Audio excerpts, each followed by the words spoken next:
contemplate the idea of sometime allowing business to not necessarily go as usual. You know, um, what does it mean? It means being taking conscious um, control over how much you're gonna allow business to take place in your life. You know how much, especially if you are an independent worker or an entrepreneur of such.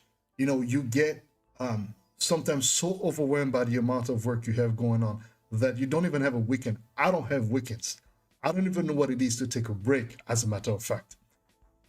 You know, especially in this time and age of COVID, and you know, it's difficult. You know, there's really difficult moments that we're all going through right now. You know, and all of us in so many different ways. But anyone who, like me, is an individual, is an entrepreneur, and somebody who's really their own boss, her or him is definitely going through a lot of hurdles and stresses. So I was indeed, you know, um, inspired to really, really, really take a moment to just be like, okay, look, if I don't take a break, my eyes were actually starting to hurt.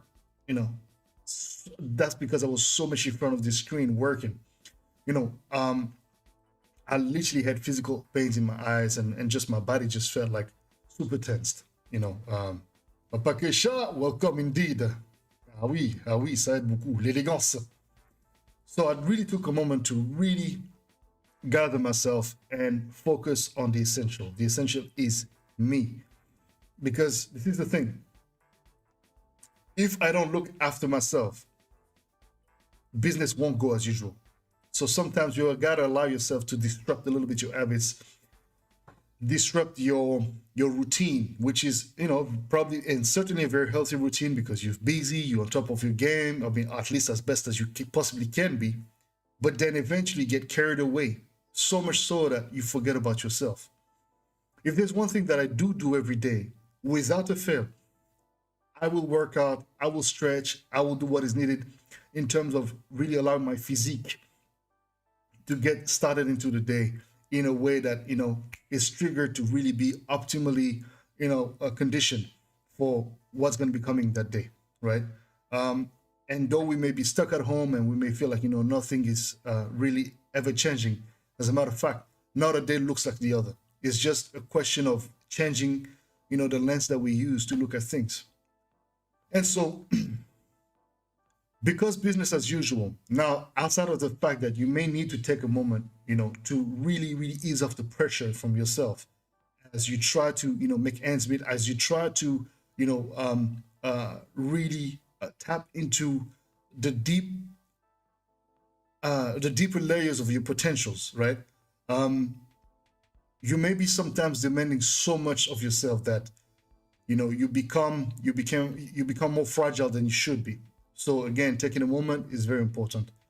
That's when you're in control, right? But when you're not in control of the disruption, that's when things get really messy. That's when things get to the point where you have this impression that, you know, nothing is really going the way you want. And because of that, you're starting to develop these senses of frustration, and you're getting less motivated. And that's exactly what I was going through. I was going through this point of low motivations. Mountain of Inspiration, thank you very much for joining us. Yes, indeed. Yes, indeed. Yes, indeed. By the way, for those of you who are tuned in, little shout out here. Make sure you follow, if you speak French specifically, make sure you go follow Dahlia's channel, and check out what she's posting. She's posting some really, really good content, very interesting topics. She invited, as a matter of fact, Keisha and myself a couple of weeks ago on her channel here on YouTube. So make sure you go check that out. Very, very good conversation, really great content. So, but of course, you got to be, you know, French speaking. So, you know, staying motivated really is something difficult. Like even me, I consider myself to be one of the most positive guy you can think of. I'm not like, yeah, let's go get it. But I'm I'm very resilient and I'm very positive. Like I'd never take anything, first of all, for granted. But on top of that, I never take anything from a negative stance. You know, I'll observe and acknowledge the negativity of whatever comes to my way, but then I'll try to switch my perspective on it and say, okay, how can I switch things around, right? Anything, it can be anything. It can be, bill coming in that you didn't expect. It can be anything. And it's like, instead of feeling the weight of whatever is coming your way overwhelm you, detach yourself. Because again, if you're becoming victim of what is coming across your path, then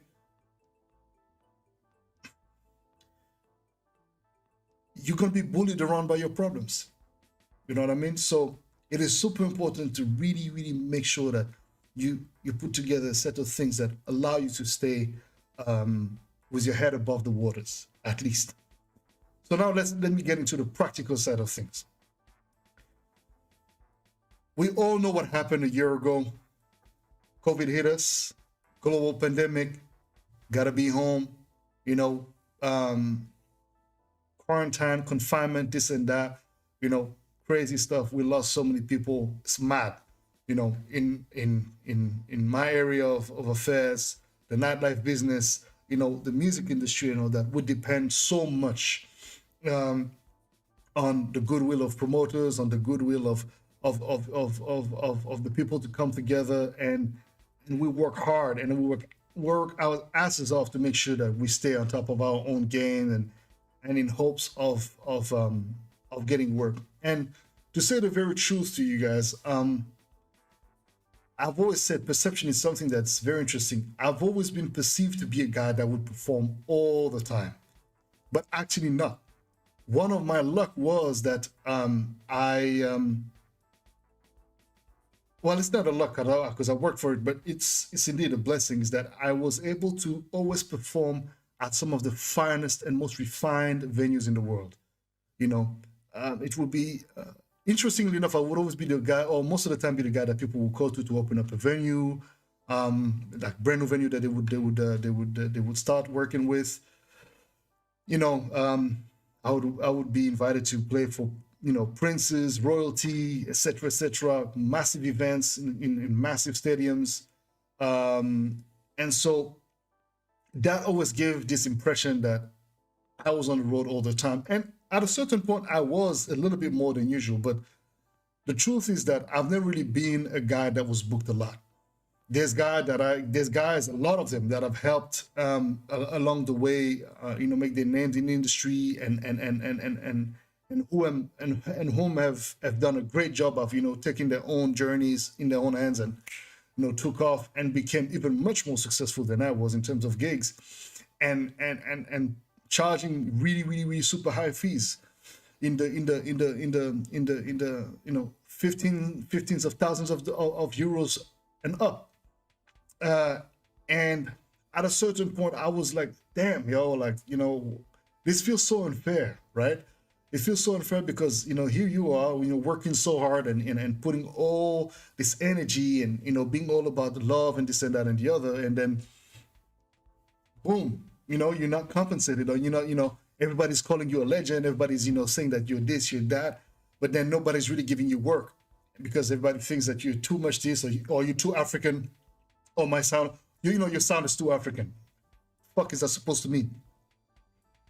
The very people that comes to your club are black people or people of the African diaspora spending. Or, or if you want to play that kind of venue, you got to play less black music, or you got to play a little bit more white this. You got, like, the fuck are you guys talking about? And those are the very same people that eventually started to play the kind of sound that I was playing way before it became popular. So I had this pioneer syndrome problem, which is that when you're pioneering a sound, or one of the very early pioneers, it is very rare that you're going to get the love to the level or to the magnitude of where you not expect, but you would hope it to be in the form of getting gigs and just being out there, because you're not less relevant than anyone. If anything, you're as, if not more relevant in terms of your production and your flexibility of productions. And I believe my good brother Kesha would definitely resonate with what I'm saying, because we've had this conversation before.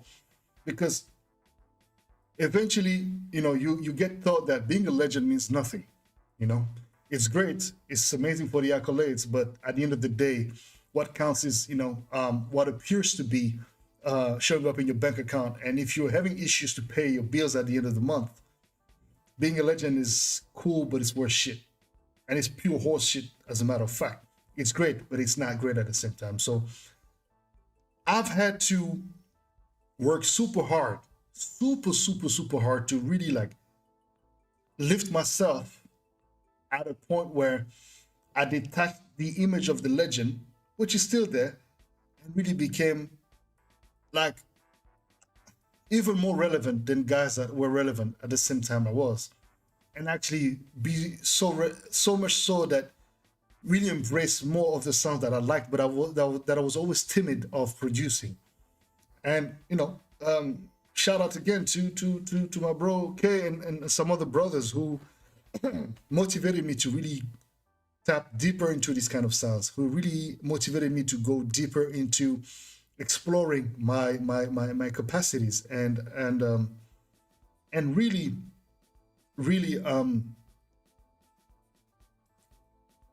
one guy that I shouted out during one of the quarantine grooves is Slick Tim, a bass player, multi-instrumentalist, amazing musician. And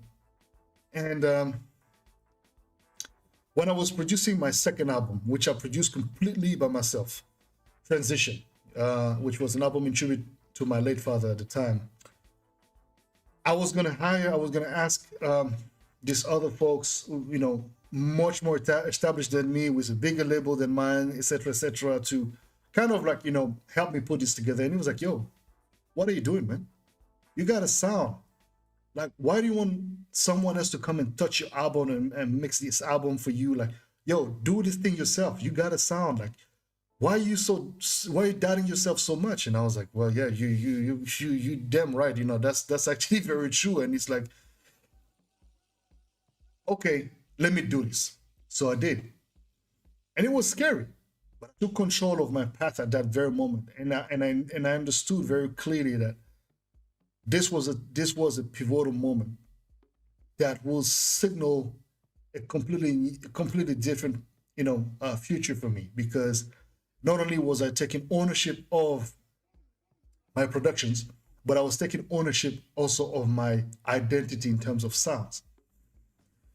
So fast forward to some of the things that I didn't do at the time that I should have been doing. For example, when I was having various conversations, including one very important with my good brother Kay, Keisha, when he was like, look, you have this big catalog. Why don't you do compilations? Why don't you work your catalog more? Why don't you release more music? And I remember at the time I was releasing probably about a single every other 6 months, because even though I wasn't playing as much as the other guys, but I would get at least a gig or two per month, and I would be all right, right? And then the moment I started applying this strategy and this muscle, because you got to muscle it's muscling your brain, because creativity is not something that happens on demand. But at a certain point, it's just like anything.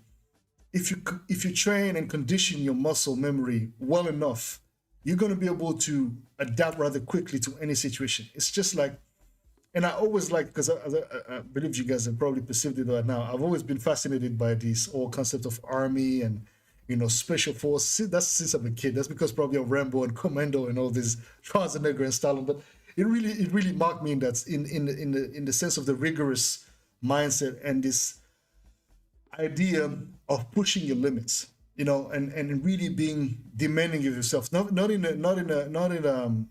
a masochistic way, but really in a sense of was the idea of like, yo, man, you can do it, right? You can do it. So don't